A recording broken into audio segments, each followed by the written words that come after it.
What could be more revered than the mythical god of war? At the dawn of time, many beliefs have left us a priceless legacy of tales involving envious gods, valiant heroes, epic adventures, and stories of revenge and love.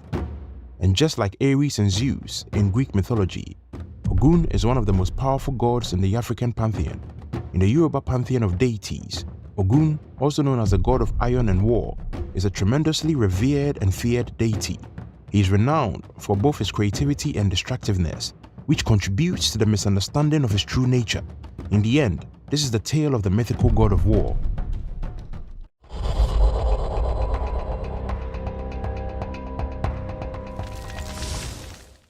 Oh, the grand and glorious tale of the powerful deity Ogun. The Yoruba people believe that the Almighty God created the universe and all its existence, including divinities such as Ogun, who were also known as the Orishas, who served as a bridge between the divine and human worlds. As a matter of fact, there are numerous stories and traditions about Ogun's origin. In Yoruba mythology, Ogun was known as Osinimole, the chief among the divine beings, and was a fearsome hunter who earned his place as a warrior deity of iron. He is among the earliest deities who were said to have come down from the heavens. One legend has it that Ogun descended from the heavens, clad in clothing made of fire and blood, to determine if the earth was suitable for human habitation. Chanted in songs of divinities, with his iron weapon, Ogun cleared a dense, impenetrable path for the other divinities to follow, using his strength to conquer the land. Though he was a cruel god who lived alone at the top of the hill, hunting, Ogun ultimately chose to lead a life among people, for he was tired of his solitary existence. He traveled to Ire land, where he was crowned king, taking fronds from a palm tree and earning the name Ogun Onire. In battles against his enemies, Ogun stood by his father, Ododuwa, as his trusted warrior. In recognition of his bravery, Ododuwa granted Ogun control over the town of Ire in Ekiti. One day, while returning from a war, Ogun encountered a group of Ire people in Ajo Oriki, where pleasantries were not permitted. Incensed by the lack of palm wine or any form of refreshments, Ogun's rage boiled over and he proceeded to teach the people a harsh lesson. As some fled in terror, others fell under Ogun's sword, beheaded in a fit of rage. Where his anger subsided, Ogun set out to return to Ona Aro, where his people were waiting, only to find that they had moved. On the way back, Ogun encountered one of his people who was feasting on palm wine and a roasted yam. To Ogun's relief, the man recognized him and offered him a warm welcome, singing praise songs and sharing his feast. However, another version of the story suggests that the locals in Ajo Oriki challenged Ogun as he checked the gourds of palm wine his followers had prepared. In a fit of rage, Ogun was about to kill them until one of them suggested that a powerful man like Ogun might be their Ogun. The man then offered Ogun some of his leftover roasted yam and a palm wine. Upon further questioning, the god realized that he had killed his own people in a fit of anger. Feeling remorse, Ogun acknowledged his mistakes and decided that he could no longer continue living with his people after what he had just done. He referred to the man who had offered him the feast as Elepe, the peacemaker, since it was him who calmed him down and caused him to acknowledge his errors, and vanished into the earth, instructing Elepe to call upon him for protection by performing the necessary chants in appeasing him. Ogun, the master of metal and war, also has a deep love for nature. His colors of green, red, and black symbolize both the beauty of the natural world and the power of war, and he is a master of both destruction and artistry. A palm frond or a palm branch, iron, and his hunting companion, a dog, are among Ogun's favorite things. In fact, some praise songs even honor Ogun's dog, who serves as a metaphor for hunting.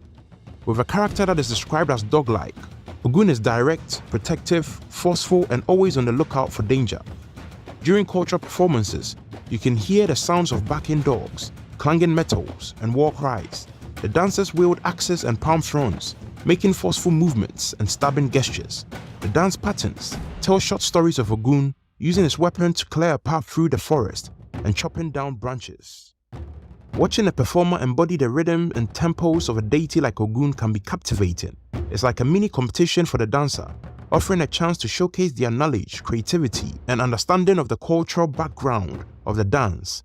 In modern music, tribute is paid to the gods and divinities through their specific rhythms and melodies, inviting the dancer to interpret the movements.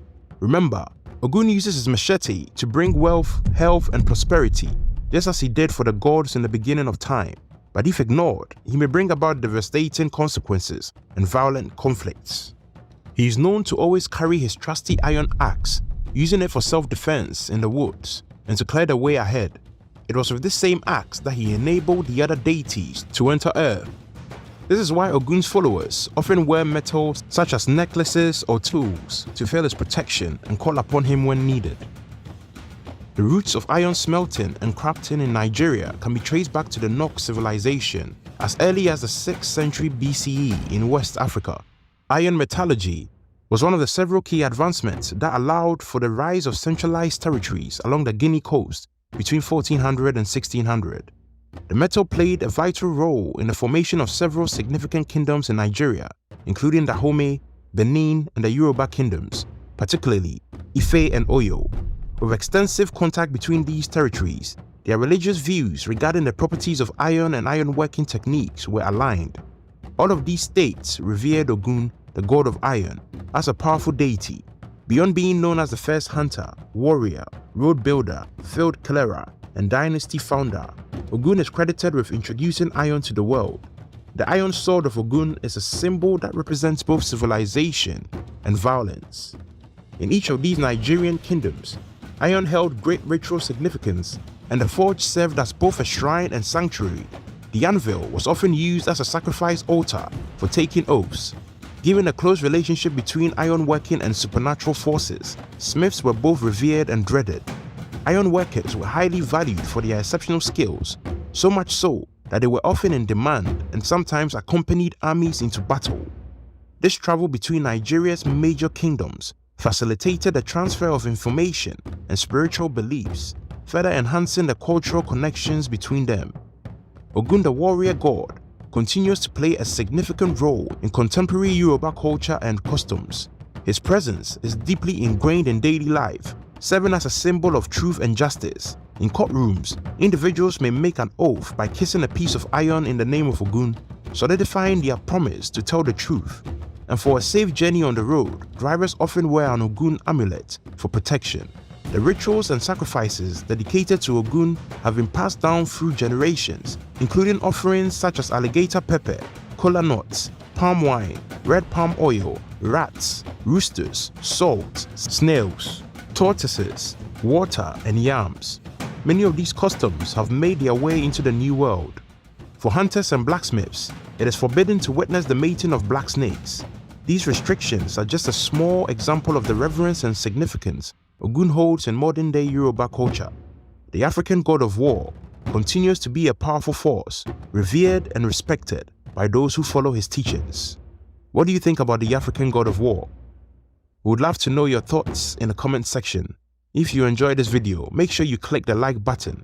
If you haven't subscribed yet, ensure you also click the subscribe button, and most importantly, click the bell icon to be notified when a new video is uploaded. Also, feel free to leave a remark if you have any recommendations for videos. Have a great day everyone, and thanks once again.